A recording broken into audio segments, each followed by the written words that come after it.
이 데살로니가 후서를 우리가 살피는데 오늘 읽은 본문 말씀은 굉장히 재밌는 말씀이지요. 그리고 우리가 관심이 많은 주제이기도 합니다.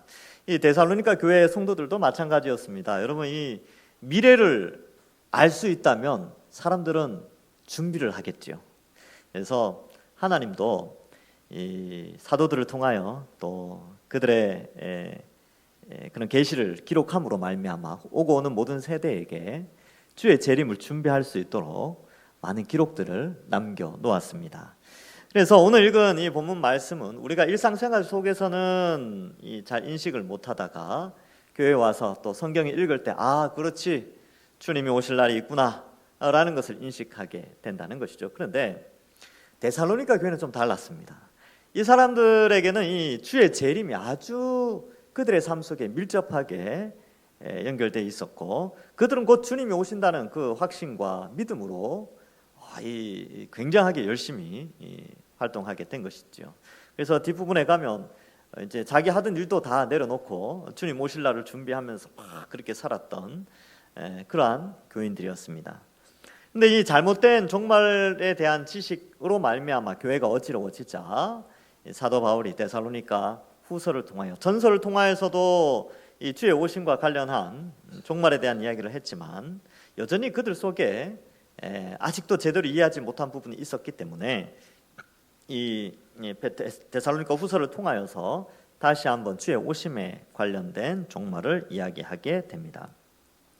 2장 1절에 보시면, 형제들아 우리가 너희에게 구하는 것은 우리 주 예수 그리스도의 강림하심과 우리가 그 앞에 모임에 관하여, 이렇게 되어 있죠. 그래서 예수님의 강림하심, 재림하심에 대한 그런 내용들을 설명하는데 2절이 이제 주의를 주는 내용이지요. 영, 말, 또 혹은 편지. 그래서 어떤 희한한 영이 나타나가지고 야, 주님 이제 오셨다라고 한다든지, 아니면 누가 말로 이제 주님이 이미 오셨다라든지, 아니면 어떤 편지를 갖고 와서 이거 사도들이 쓴 편지인데 주님이 이미 오셨대라고 한다든지, 아니면 몇 날 며칠 날 오신다더라, 아니면 날짜를 정하고 그런 식으로 주의 날이 이르렀다고 하면 흔들릴 수 있는데, 쉽게 마음이 흔들리거나 두려워하지 말아야 한다라는 것을 표현하고 있습니다. 그래서 여러분, 이 2절의 말씀은 아주 중요한 부분이에요. 왜냐하면 여러분, 우리가 왜 이단으로 많이 넘어가냐 하면 성령이 임하였다, 그래서 어떠한 영이 그 사람에게 임하여서 성령이 주의 오시는 날짜를 정하셨다, 이런 말에 속는다는 거예요. 그래서 잘 속아 넘어갑니다. 옛날에 우리나라에도 있었죠, 그죠? 1992년 10월 28일 다민성교회, 이단들이었죠. 이단 날짜를 정했죠. 그리고 여호와의 증인이나 이런 데도 옛날에 다 이미 다 거쳐갔던 이단들이에요. 다 날짜 정하고 막 다 그랬었어요. 그런데 그렇게 되면 우리가 불안해집니다. 어떻게 불안해지냐 하면, 그날을 준비하기 위해서 내가 뭔가를 준비해야 되는구나 라고 생각하는데, 사실 우리가 준비해야 될 것은 복음 외에는 없습니다. 예수 그리스도의 십자가 붙잡고 신앙생활 잘 하면 되는 거예요. 그게 준비하는 거죠. 그런데 이단들은 뭘 준비하라 그래요?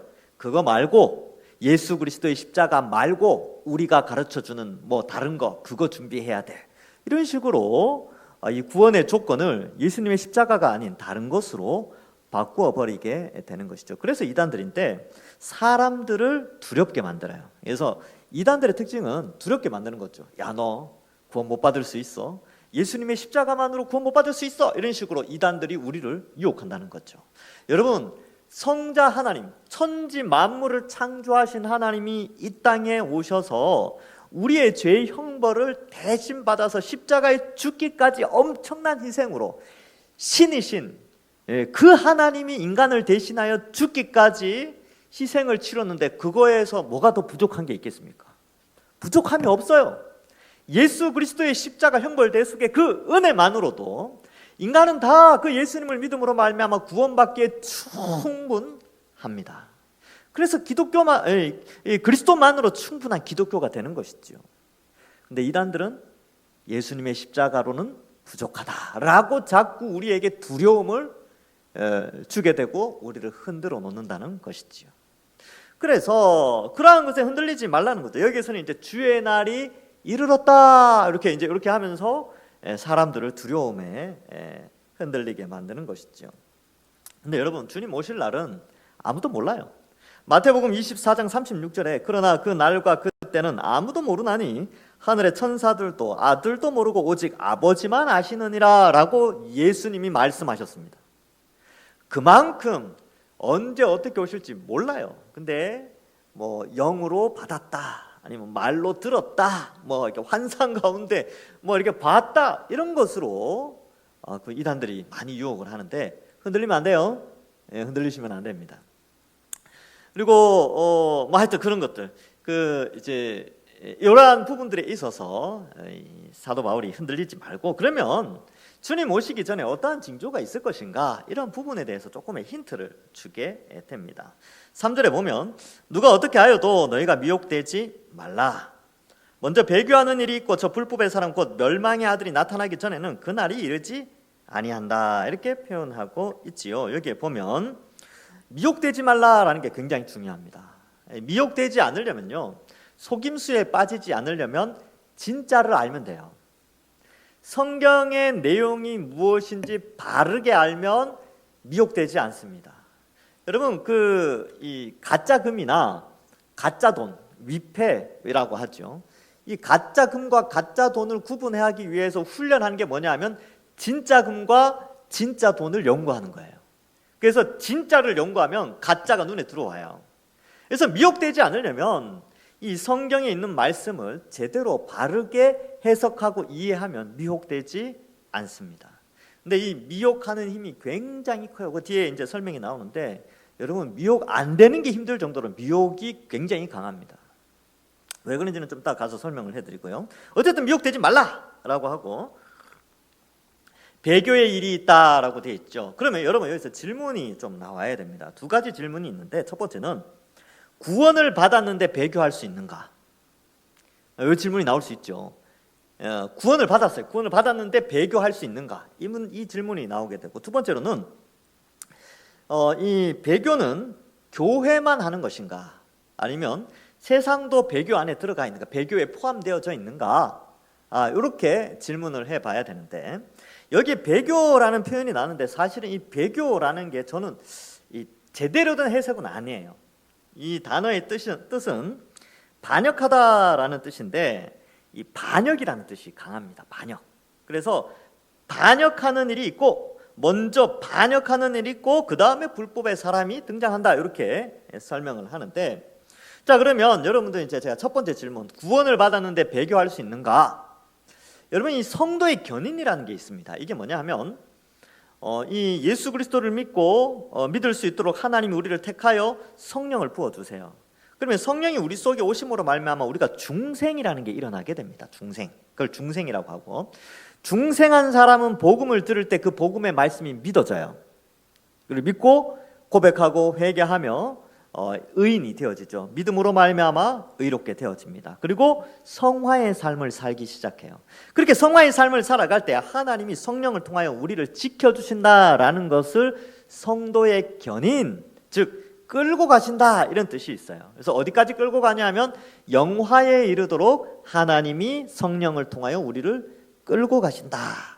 자, 그러면 성령이 끌고 가다가 놓쳐버린다든지, 예수님의 십자가의 능력이 한 사람을 구원했다가 천국까지 가지 못하도록 힘이 없다든지, 그렇게 우리는 생각하지 않죠. 예수님의 십자가 복음은, 십자가 복음을 믿은 사람은 그 영혼을, 십자가가 아까워서라도 하나님은 우리에게 성령을 주셔서 우리를 끝까지 영화에 이르도록, 주의 재림 때 영광스러운 부활에 이르도록 책임져 주십니다. 이걸 성도의 견인이라고 한다면, 자, 이 관점에서 믿는 사람이 배교할 수 있습니까? 없습니까? 없죠. 없어요. 그러면 나타나는 실제적인 현상 가운데는 이런 게 있어요. 교회 공동체라고 모였는데 핍박이 생기니까 나 예수님 안 믿겠다라고 떠나가는 사람들이 많다는 거죠. 그럴 때 흔히 배교라는 것을 말하는데, 그러나 그들에게 정말로 그 속에 성령 하나님이 있었는가? 그들이 정말로 예수님을 믿었는가? 라고 질문을 던져본다면 No, 아니라고 판단을 한다는 것이죠. 그래서 많은 믿음의 선배들이 어떻게 정의를 내렸냐면 참 신자는 진짜 신자는 예수 그리스도의 십자가 복음을 버리지 않는다는 거예요. 그래서 참 신자는 죽음에 이르도록 그 신앙을 지키도록 성령이 그 속에서 부릴 듯 그의 심령을 움직이게 하시는 것이죠. 그러면 우리가 이제 나타나는 현상으로 볼 때는 교회는 나오다가 나중에 이제 어려움이 있어서 아니면 주를 부인한다든지 이제 배신하고 이럴 때는 그것을 어떻게 보냐면 완전한 신자로 그러니까 그가 구원을 받았다라고 말할 수 없다는 거죠. 그냥 교회만 왔다 갔다 할 수 있죠. 그런 의미에서 우리가 해석을 할 수 있습니다. 그래서 구원을 받았는데 배교할 수 있는가? 구원 받았다면 배교할 수 없어요. 그러니까 배교라는 현상이 나타나는 것은 그 배교한 사람은 그 배교할 순간에는 예수님을 믿지 않은 상황이었다는 것을 알 수 있죠. 물론 그렇게 배교를 했지만 나중에 하나님의 은혜가 있어서 회심할 수 있습니다. 그런 얼마든지 열려져 있지요. 그러나 현재의 그가 배교한 상태라면 그는 원래 예수님을 믿은 상태가 아니다. 이제 이러한 관점의 질문들을 던져볼 수 있고, 그러면 여기에 나오는 배교라는 용어를 썼지만 사실은 반역이라는 뜻인데, 교회 안에서 반역이 일어나는 문제가 아니라 사실 이 반역은 교회 안에서 그런 문제뿐만 아니라 이 온 세상이 하나님을 반역하는 대반역의 시대가 도래하는 것이죠. 그래서 어쩌면 지금일 수 있어요. 지금 기독교인들이 얼마나 많은 어려움을 당합니까? 그렇죠. 더더 그렇죠. 그래서 우리나라도 마찬가지고 불과 50년 전, 60년 전만 해도 기독교인들 그러면 그렇게 괜찮은데 요즘은 상당히 기독교인이라 그러면 약간 좀 안 좋게 인식을 많이 하게 되고, 또 그러한 잘못된 지식에 대한 확산들이 인터넷을 통하여 많이 보급되기 때문에 더 이 반역의 시대에 우리가 살고 있고, 그러므로 말미암아 어떤 일이 벌어지냐면 그리스도인들이 점점점 자신이 그리스도인임을 나타내지 않는 그런 현상이 나타나고 있습니다. 그런데 여기 배교하는 일 있고 저 불법의 사람 곧 멸망의 아들이 나타난다라고 표현하고 있지요. 이 불법의 사람, 멸망의 아들 이렇게 표현하고 있는데 이 사람은 대적자입니다. 대적자. 그래서 4절에 보면 그는 대적하는 자라고 되어져 있지요. 그러면 불법의 사람, 멸망의 아들, 대적하는 자 같은 의미고, 이 대적자를 이 8절에 보면 불법한 자라고 표현하고 있으며, 또 이들에 대해서는 바로 이 악한 자, 그리고 9절에 보면 사탄의 활동 이렇게까지 표현하고 있습니다. 여러분, 이 대적하는 자 나오죠. 여기 4절에 그는 대적하는 자라고 되어 있는데, 이 대적하는 자라는 단어를 히브리어로 바꾸면 어떻게 되냐 하면 사탄이 됩니다. 우리 음력으로 이렇게 번역하면 사탄이 돼요. 사탄. 영어로는 Satan 이렇게 되겠죠. 사탄이 뭐냐면 대적하는 자라는 뜻입니다. 그래서 사탄의 등장에 대해서 설명을 하는데, 원래 없었는데 갑자기 생겨난 게 아니라 사탄의 활동을 의미하게 되는 것입니다. 그래서 이 사탄의 세력, 불법의 사람, 멸망의 아들이 등장하게 된다, 나타난다라는 것인데, 그는 대적자라 4절에 보면 신이라고 불리는 모든 것과 숭배함을 받는 것에 대항하여 그 위에 자기를 높인다. 이 사탄의 특징이죠. 교만, 자기를 높이는 교만이 있습니다. 그래서 이 사탄의 특징을 이사야나 에스겔에서 하늘 보좌 위에 오르겠다 이런 형태로 많이 설명을 하지요. 그래서 이러한 것들을 볼 때에 이 사탄의 성격은 바로 교만이고 하나님 위에 높아지는 성격이 있는데, 그것은 뭐냐 하면요, 하나님을 부정하게 되는, 하나님을 낮게 평가하고 하나님을 부정하게 되는 그 어떤 강력한 세력을 의미하죠. 근데 여기서 여러분 생각해 봐야 될 것이, 이 불법의 사람, 멸망의 아들, 대적하는 자를 어느 한 개인으로 초점을 맞추면 안 된다고 제가 요한계시록 할 때 말씀을 드렸어요. 그래서 옛날에는 이거는 안티오쿠스 에피파니, 안티오쿠스 4세다 이렇게 해석하는 사람이 있었고, 이건 로마의 황제 누구다 이렇게 해석하는 사람이 있었고, 이거는 교황이다 이렇게 해석하는 사람이 있고, 아니다 이거는 히틀러다, 무솔리니다, 아니면 스탈린이다 이렇게 해석하는 사람도 있고, 하여튼 많아요. 근데 그렇게 한 사람으로 정할 수 없어요. 왜냐하면 사탄의 활동은 계속 있는데 그 사람 다 죽었잖아요. 다 죽어버렸어요. 그러니까 우리가 자꾸 착각하는 것이 이 멸망의 사람, 멸망의 아들 이러니까 어느 한 역사 속의 한 인물로 자꾸 생각하는데 이 사탄의 세력을 의미하는 거예요. 사탄의 세력. 이것은 어떤 한 개인으로도 나타날 수 있겠지요. 그러나 어떤 국가의 형태로 나타날 수도 있고요. 어떤 제도의 형태로 나타날 수 있고 문화의 형태로도 나타날 수 있습니다. 이 사탄의 세력은 하나님을 반역하는 문화, 국가, 제도, 사람, 권력 이 모든 것들이 다 여기에 포함되어져 있는 것이죠. 그래서 여러분 이 글을 읽으면 어느 미래에 불법의 사람, 멸망의 아들, 또 대적자가 등장할 것 같잖아요. 읽어보니까. 그렇죠? 우리는 이 사람을 요한의 말을 빌리면 뭐라고 표현하냐면 적그리스도다라고 표현을 한단 말이죠. 그런데요, 이 적그리스도가 어떻게 하느냐면 7절에 보시면 이렇게 돼 있어요. 불법의 비밀이 이미 활동하였으나 이렇게 돼 있잖아요. 이게 미래에 일어날 일이 아니라 지금 2000년 전에 바울이 살던 시대에도 불법의 사람이 활동하고 있다는 것을 설명하고 있어요. 미래의 어느 시점에 등장하는 사람이 아니라는 것이죠. 그래서 요한일서 2장 18절에도 사도 요한도 이렇게 말합니다. 아이들아, 지금은 마지막 때라. 적그리스도가 오리라 한 말을 너희가 들은 것과 같이 지금도 어때요? 지금, 그러니까 2000년 전에 요한이 있던 그 시대에도 많은 적그리스도가 일어났으니 그러므로 우리가 마지막 때인 줄 아노라. 그래서 성경에서 마지막 때 그러면 언제라고요? 그리스도의 초림과 재림 사이의 기간이 마지막 때예요. 네, 그렇게 이해하시면 되고 요한일서 4장 3절에도 이렇게 표현하고 있습니다. 예수를 시인하지 아니하는 영마다 하나님께 속한 것이 아니니 이것이 곧 적그리스도의 영이니라. 오리라 한 말을 너희가 들었거니와 지금 벌써 세상에 있느니라. 이렇게 기록하고 있죠. 자, 그렇다면 여러분 적그리스도, 멸망의 아들, 불법의 사람이 이미 2000년 전부터 있었습니까? 아니면 우리가 죽고 나서는 아니면 먼 미래에 다시 등장할 사람입니까? 이미 계속해서 활동해 오고 있습니다. 그러니까 어느 한 사람으로 지칭할 수가 없다는 것이죠. 그래서 사탄에게 어떠한 뭔가 등장하는 그 한 사람이 아니라 사탄이 이 세상에서 활동하고 있는데 그 활동의 영향력은 상당히 제한되어져 있습니다. 자, 그러면 4절로 다시 돌아가서 이 대적자가 이 숭배받고 자기를 높이는 걸 좋아하는데 왜냐하면 교만하거든요. 하나님의 자리를 차지하고 싶어 했어요. 그래서 하나님의 성전에 앉아 자기를 하나님이라고 내세우느니라 이렇게 되어 있죠. 그래서 여러분 이거 해석 잘 해야 됩니다. 여기에 나오는 하나님의 성전은 무엇을 의미할까요? AD 70년에 어쨌든 예루살렘 성전은 없어졌거든요. 그러면 여기 나오는 하나님의 성전에 앉아라는 표현을 어떻게 해석을 해야 될 것인가? 그러면 성경에서 성전에 대해서 어떻게 기록하고 있는가를 알면 됩니다.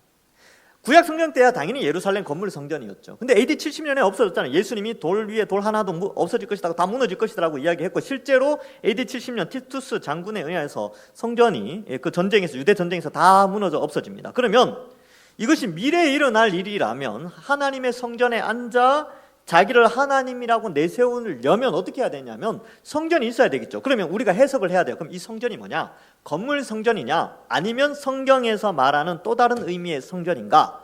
라고 생각한다면 간단한 문제예요.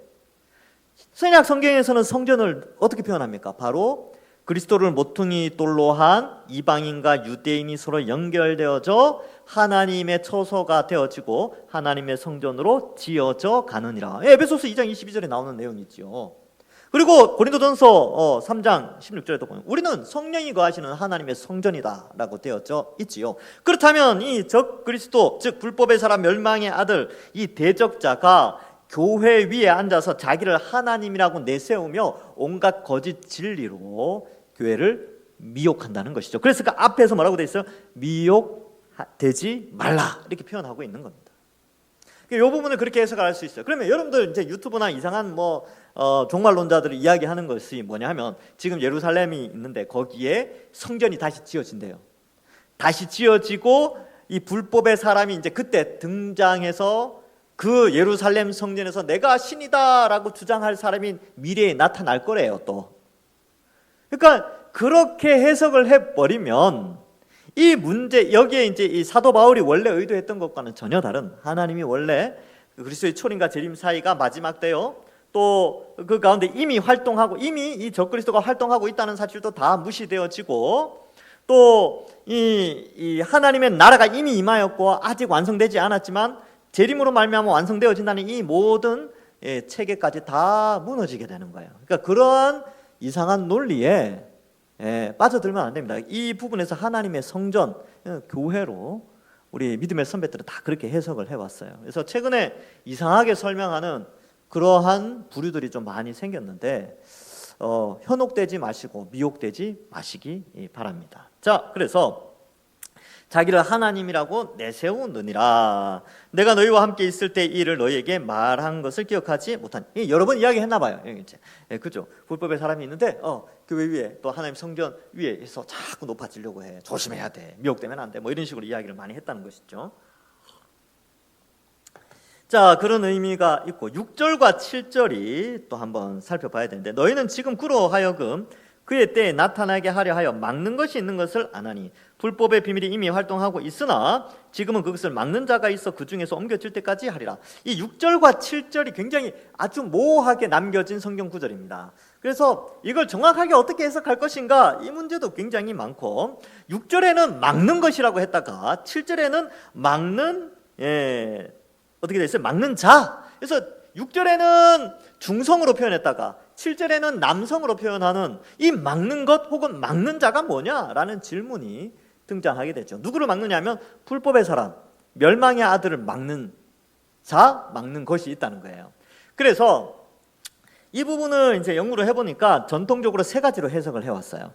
첫 번째는 막는 것, 막는 자니까 막는 자라고 했을 때는 성령 하나님으로 보고 막는 것이라고 했을 때는 교회로 보자.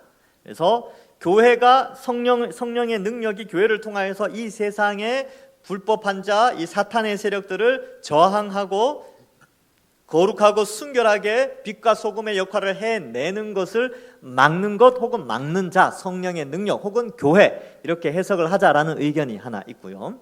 두 번째로는 복음 전파가 악한 세력이 활동하는 것을 막는 것이다 라고 해서 두 번째는 이 막는 것, 막는 자가 복음 전파다. 그리고 복음 전파자다. 이렇게 해석하는 경우가 있습니다.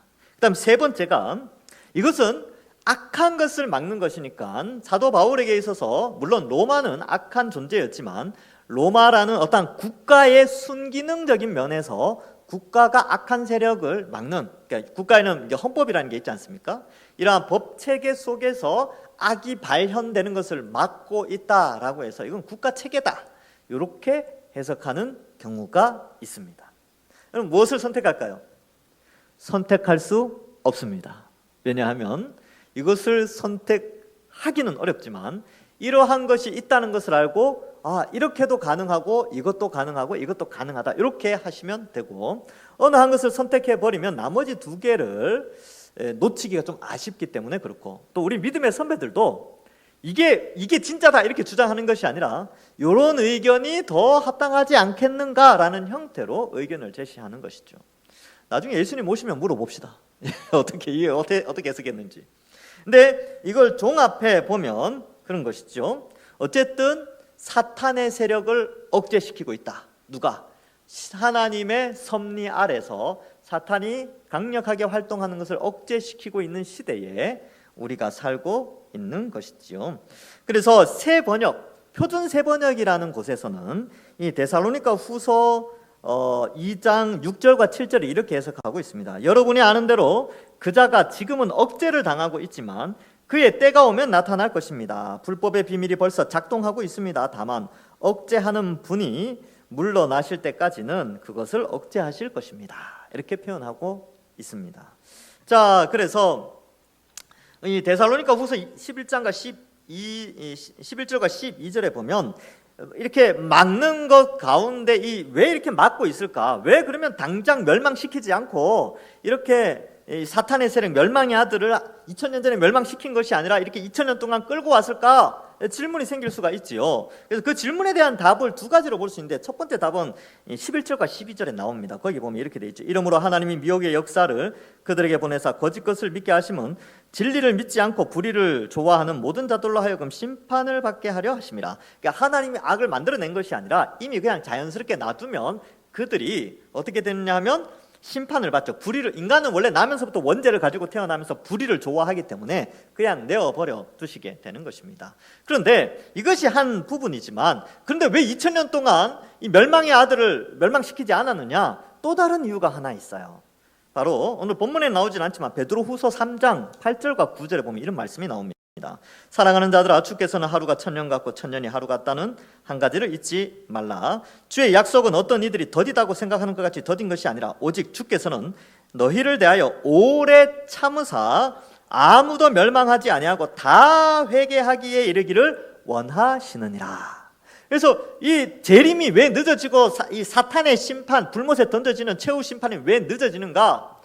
많은 사람이 회개하도록 하나님이 은혜를 베풀고 계세요. 로마서 11장 25절과 26절에 보면 이방인의 충만한 수가 차면 더러는 우둔한 유대인들이 존재하지요. 그러나 그리하여 온 이스라엘이 구원을 얻으리라 라고 하는 하나님의 구속사의 계획이, 거시적인 계획이 있습니다. 그래서 충만한 수가 필요하다는 거예요. 하나님 나라에 하나님이 원하시는 수가 채워지는 그 기간 중에 우리가 있는 거예요. 거기는 이방인도 있고 유대인들도 있는 것이지요. 자, 그런 의미에서 아직도 이 사탄의 활동을 허락하시고, 그러나 그 허락하시는 사탄의 활동이 전적인 허락이 아니라 제한된, 억제하는.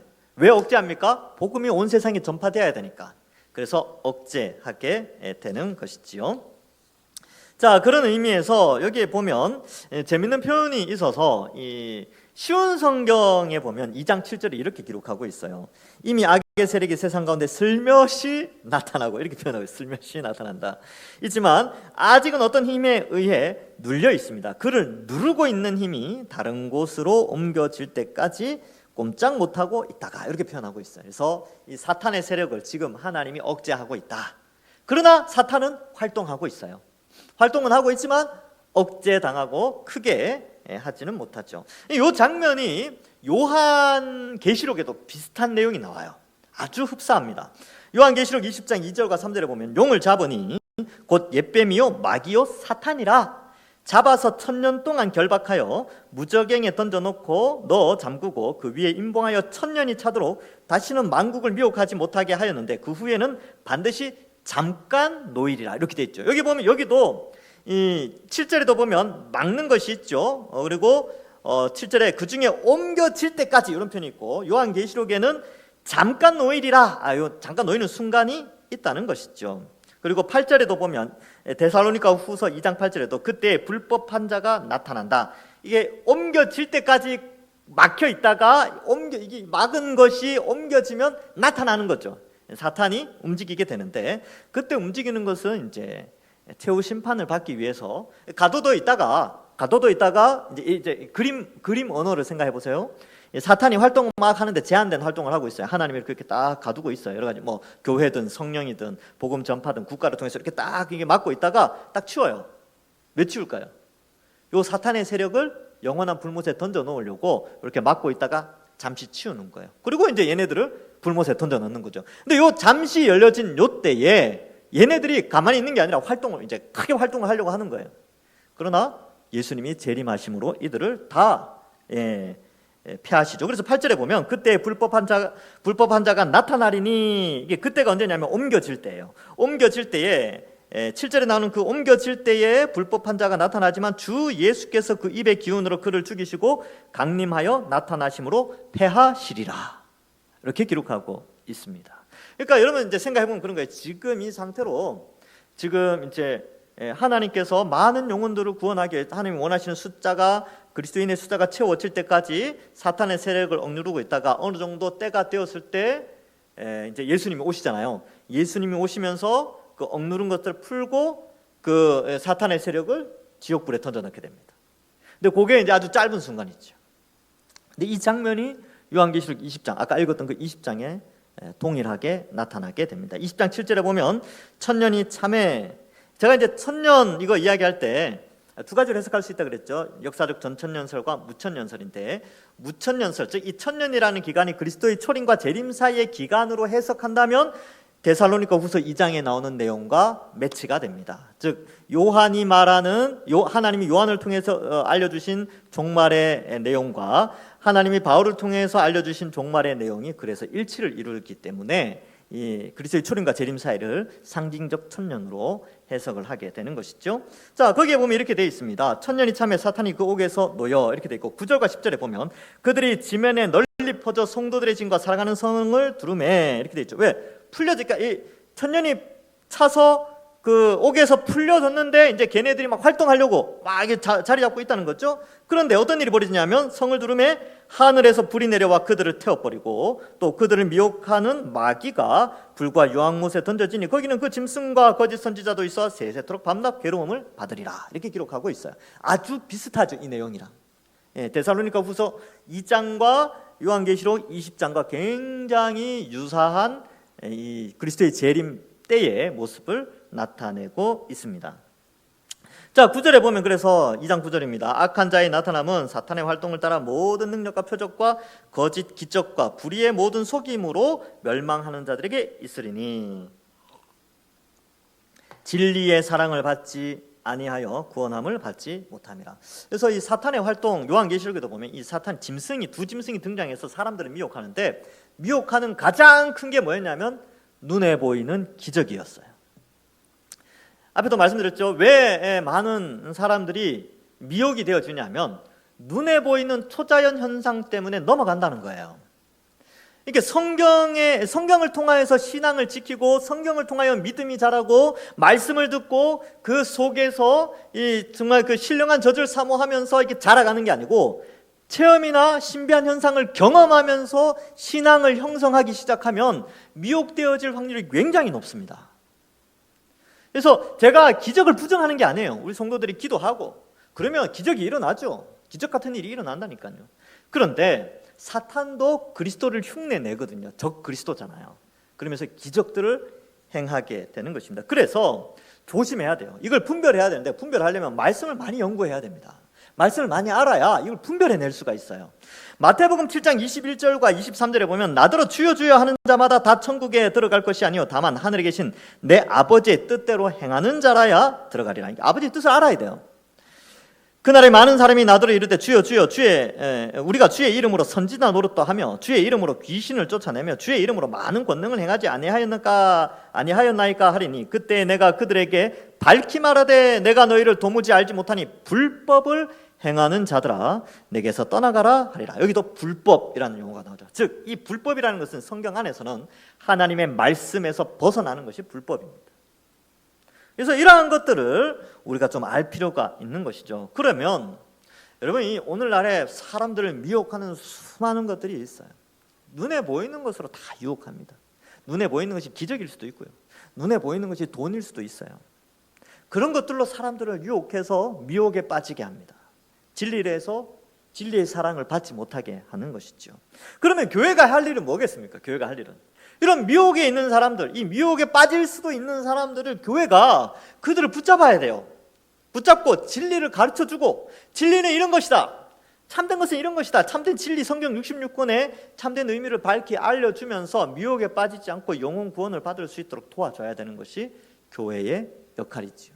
좋은 교회는 진리가 그 가운데 든든하게 기초로 자리 잡고 있는 교회가 좋은 교회입니다. 자, 그런 의미에서 이제 보시면 미혹받는 자들은 어떤 자들인가? 진리의 사랑을 받지 못하고 이러므로 11절에 하나님이 미혹의 역사를 그들에게 보내사 거짓 것을 믿게 하시면 진리를 믿지 않고 불의를 좋아하는 모든 자들로 하여금 심판을 받게 하려 하심이라. 원죄 가운데 자기 욕심대로 진리보다는 자기를 중심으로 해서 뭔가를 추구하는 사람들에 대해서 상당한 경고의 메시지를 하는 것이죠. 우리는 우리 중심적 삶이 아니라 하나님 중심적 삶, 성경 중심 그리고 교회 중심으로 살아가는 것이지요. 그러니까 성경을 많이 아셔야 됩니다. 부지런히 아셔야 되고 바르게 해석을 해야 됩니다. 이게 아주 중요하지요. 자, 말씀을 맺습니다. 여러분, 이 세상을 살면서 교회 안에 많은 사람들을 만나게 되는데 누가 구원받았는지 누가 구원 안 받았는지 알 수 없어요. 교회는 그래서 어떻게 해서든지 누가 구원받았고 구원 안 받았는지를 분별하는 것이 아니라 모든 사람들이 구원받을 수 있도록 교회가 진리 가운데 든든히 서 나가도록 이 마지막 때에 교회가 잘 준비되어 있어야 합니다. 그래서 성경대로 가면 되는 거예요. 성경적 교회를 아셔야 되고 성경적 진리 체계를 바르게 알아가야 하는 것이죠. 그래서 이 세상에 미혹되는 것이 얼마나 많습니까? 문화, 돈, 문명, 또 뭐 그죠? 이렇게 그죠? 그런 것들 너무나 많아요. 우리를 미혹하는 것이. 그 가운데 참된 진리를 바르게 이해하여서 우리 동산교회 성도들은 다 주님 다시 오셨을 때 다 알곡으로 인정받고 다 하나님 오른편에서 인정받으며 하나님 백성으로 살아가는, 그래야 해서 이 땅에서 잘 먹고 잘 사는 이것이 우리의 신앙의 핵심에 있는 것이 아니고 주의 재림 때 우리가 하나님 나라의 백성으로 서는 것이 우리 신앙의 중심이라는 사실을 믿고 믿음 생활 잘하시고 특별히 말씀을 배우고 익히고 지금처럼 말씀이 떨어지는 자리를 사모하면서 올바른 말씀을 잘 이해하여 영혼 구원받는 이 일에 다 같이 동참하여 함께 구원받는 우리 모든 주의 백성들 되시길 주님의 이름으로 간절히 축원합니다. 기도하겠습니다. 하나님 아버지 은혜를 감사합니다. 이 말세의 때에 우리를 택하여 구원하여 주시고 성령을 부어주셔서 우리를 지키시고 돌보아 주셔서 믿음으로 살아가게 하여 주시니 감사합니다. 성령 하나님께서 우리와 늘 함께하여 주셔서 말씀을 바르게 이해하게 하시고 우리 믿음의 선배들이 바르게 해석해 놓은 그 성경의 방식을 따라서 이 말씀대로 살아가는 저희들 다 될 수 있도록 축복하여 주옵소서. 그리하여 미혹받지 않게 하시고 또 하나님 앞에서 참된 구원의 길로 살아가게 하시고 또 주의 오심을 생각하면서 두려워하거나 흔들리는 자들이 아니라 오히려 주의 오심을 더 기쁨으로 맞이하는 복음에 든든히 서 있는 예수 그리스도의 십자가 형벌대 속에 그 복음을 의지하고 믿음에 굳게 서 있는 우리 모든 주의 백성들 되게 축복하여 주옵소서. 감사드리옵고 예수님의 이름으로 기도하옵나이다. 아멘. 찬송